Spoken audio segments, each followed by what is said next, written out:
আসসালামু আলাইকুম। বাংলাদেশ ভূরাজনীতিতে একটা গুরুত্বপূর্ণ অবস্থানে আছে, স্পেশালি এই তারেক রহমানের আমলে। একটা উদাহরণ দিই। সার্জিও গোর, ডোনাল্ড ট্রাম্পের বিশেষ দূত, তিনি বাংলাদেশে আসলেন।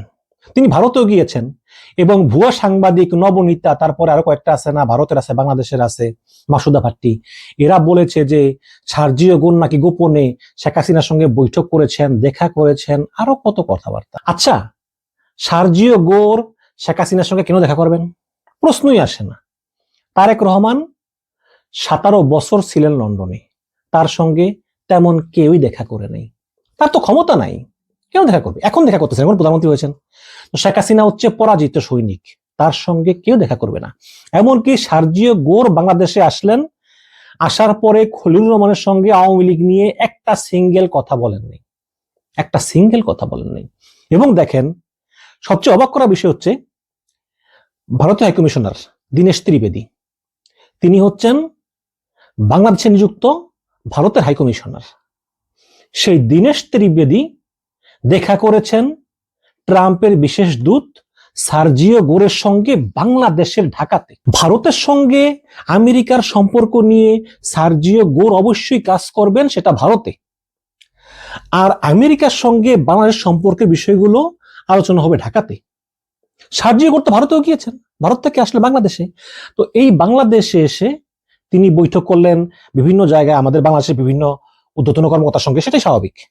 কিন্তু সেখানে এই দীনেশ ত্রিবেদী, ভারতীয় হাইকমিশনার, তিনি কেন এই সার্জিও গোরের সঙ্গে রুদ্ধদ্বার বৈঠক করতে যান? এটা খুবই অস্বাভাবিক।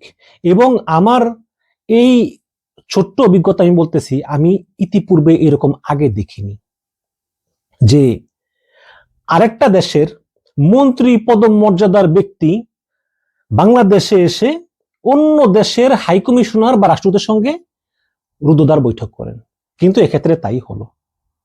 এবং আমরা জানি না কি আলোচনা হয়েছে, বাট অনুমান করতে পারি বাংলাদেশ এবং ভারতের মধ্যে যে তিক্ত সম্পর্ক, সেই তিক্ত সম্পর্ক কাটিয়ে ওঠার ক্ষেত্রে ভারতীয় হাইকমিশনার দীনেশ ত্রিবেদী, তিনি আমেরিকার সহযোগিতা চান। এবং ত্রিবেদী বলেছেন যে পিপল টু পিপল কানেক্টিভিটি আমাদের দরকার। এবং ত্রিবেদী তো বাংলাদেশে ঢুকেই বলেছিলেন যে একই আকাশ, একই বাতাস, একই কষ্ট। তো দীনেশ ত্রিবেদী তিনি একজন ছাত্র রাজনীতিবিদ, এবং ভারত সরকার বাংলাদেশেই প্রথম হাইকমিশনার হিসাবে একজন রাজনীতিবিদকে নিয়োগ দিল আমলার পরিবর্তে। তো তিনি ভালো কাজ করতেছেন, তিনি ঝানু খেলোয়াড় রাজনীতির মাঠে। তো এভাবে তিনি বৈঠক করেছেন সার্জিও গোরের সঙ্গে। এবং সার্জিও গোরের যে বাংলাদেশ সফর, এটা খুবই ইতিবাচক, খুবই ইতিবাচক। এবং এক্ষেত্রে সার্জিও গোর বাংলাদেশ এবং ভারতের ভিতরে সম্পর্ক উন্নয়নে একটা ভালো ভূমিকা রাখবে। ব্রিক্সের যেই 18তম সম্মেলন ভারতের রাজধানী নয়াদিল্লিতে হবে, সেখানে যোগদান করার জন্য নরেন্দ্র মোদী অলরেডি বাংলাদেশের প্রধানমন্ত্রী তারেক রহমানকে আমন্ত্রণ জানিয়েছেন। কিন্তু চীন সহ আরো কিছু দেশ, পাকিস্তান সহ, তুরস্ক সহ অনেকেই চায় না তারেক রহমান সেখানে যোগদান করুক। ওদিকে ভারত চায় তারেক রহমান সেখানে যোগদান করুক। তো দীনেশ ত্রিবেদী হয়তো সার্জিও গোরকে বলতে পারেন যে আপনি প্রধানমন্ত্রী তারেক রহমানকে অনুরোধ করুন, তিনি যেন দয়া করে ভারতের নয়াদিল্লিতে ব্রিক্স সম্মেলনে যোগ দেয়।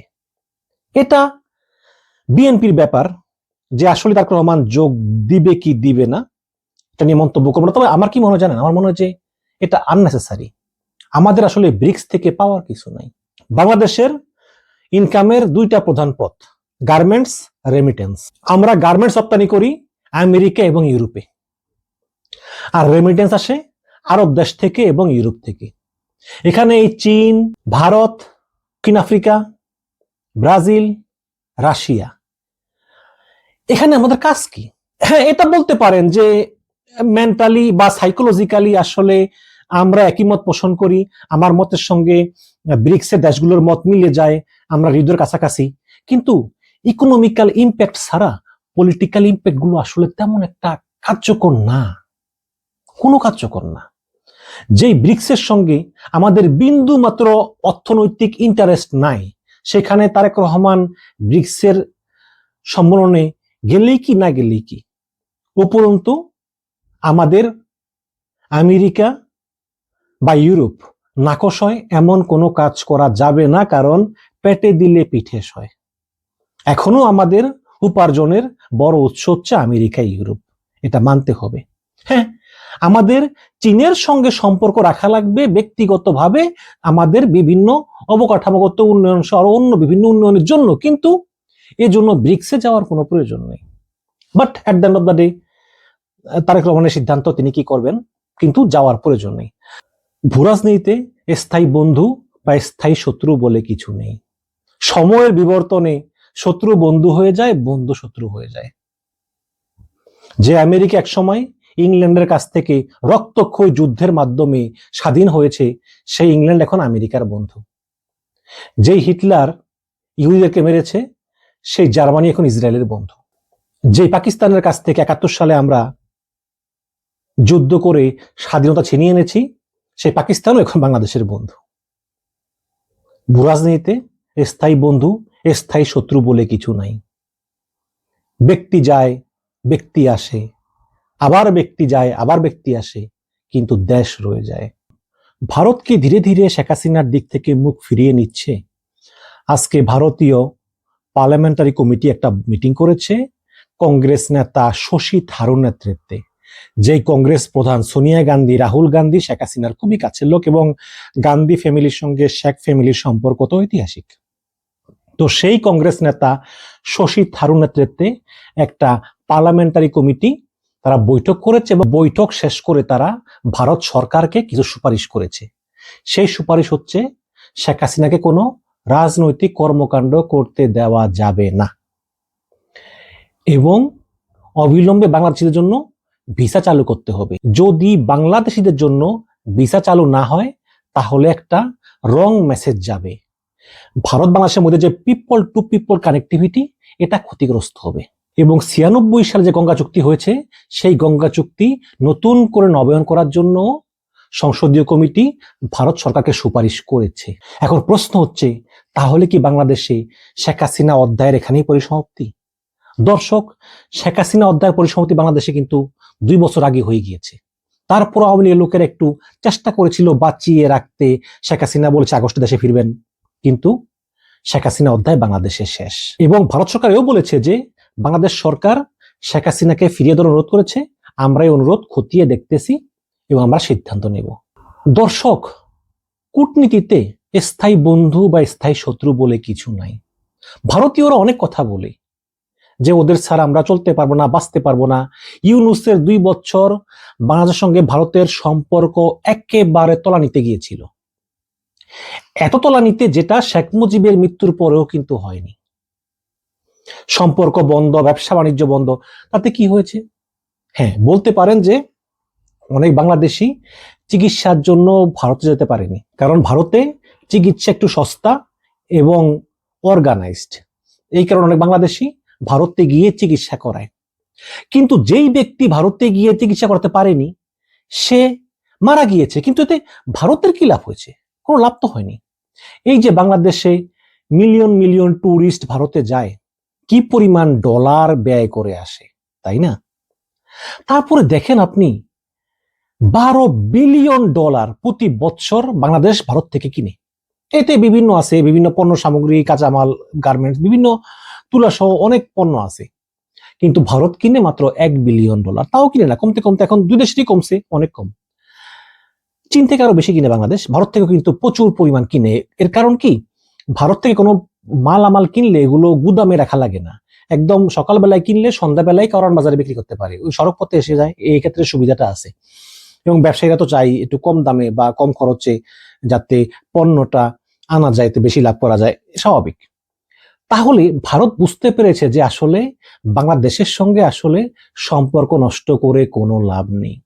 এই যে ভারত থেকে গরু বন্ধ করে দিল, যে আমরা গরু বিক্রি করবো না, গরু আমাদের মা, ভালো কথা, আপনাদের ধর্মীয় জিনিস, গরু আপনাদের ধর্মের পবিত্র জিনিস, সম্মান করি। কিন্তু এতে কি হলো? বাংলাদেশ গরুতে স্বয়ংসম্পূর্ণ হয়ে গেল, আমরা নিজেরাই গরু উৎপাদন করতে পারতেছি এখন, কারো মুখাপেক্ষিও লাগতেছে না। ভারত এগুলো বোঝে। এবং সবচেয়ে বড় কথা হচ্ছে, ভারতের যে উত্তর পূর্বে রাজ্যাঞ্চল, এখানে বাংলাদেশ সহযোগিতা ছাড়া ভারত প্রচুর পরিমাণ নিরাপত্তা ব্যয় করতে হবে। আসাম, মেঘালয়, ত্রিপুরা, মিজোরাম, মণিপুর এই সব এলাকাগুলোতে ভারতের নিরাপত্তা ব্যয় অত্যন্ত বেড়ে যাবে যদি বাংলাদেশ সরকার ভারতকে নিরাপত্তা সহযোগিতা না করে। বিশাল এলাকা এবং ভারত থেকে এক প্রকার বিচ্ছিন্ন বলতে এরকম যে চিকেন নেক দিয়ে একটা সংযোগ আছে এ পর্যন্তই। এবং এই অঞ্চলগুলোতে যাতে কোনো বিচ্ছিন্নতাবাদী উগ্রবাদীর উত্থান না হয়, নিরাপত্তা ব্যবস্থা একদম পারফেক্ট থাকে, এর জন্য বাংলাদেশ সরকারের সহযোগিতা ভারতের একান্ত প্রয়োজনটা ভারত ভালো করেই জানে। এখন শেখ হাসিনা চলে গিয়েছে, ভারত মনে করেছে যে আমরা একটু হেল্প করি আওয়ামী লীগকে, তাহলে একটা সেন্টিমেন্ট গ্রো হবে, শেখ হাসিনা আবার ফিরবেন। শেখ হাসিনা প্রধানমন্ত্রী হোক বা না হোক, আমরা একটু ওয়েট করি এবং আওয়ামী লীগকে হেল্প করি, অন্তত বাংলাদেশে শেখ হাসিনার ফিরে যাওয়ার একটা জনমত তৈরি হোক, তারপর শেখ হাসিনা ফিরে গিয়ে সেখানে রাজনীতি করুক। প্রধানমন্ত্রী হওয়ার দরকার নাই, বাট আপাতত সেখানে যে বসুক। কিন্তু এই 2 বছরেও বাংলাদেশে শেখ হাসিনার ফেরত আসার মতো বিন্দু মাত্র জনমত তৈরি হয়নি এবং ভারত সরকার আসলেই হতাশ। এবং শেখ হাসিনার যে কথাবার্তা, যে ওর ঘরে আগুন লাগিয়ে দাও, ওর চোখের বদলে তারপরে কি বলবো, এগুলো তো সোশ্যাল মিডিয়াতে বলাও যায় না, এইরকম হুমকিযুক্ত কথা যে বলতেছে ওবায়দুল কাদের সহ, এগুলোতে কি ফায়দা, কি রাজনৈতিক ফায়দা আমার বোধগম্য না।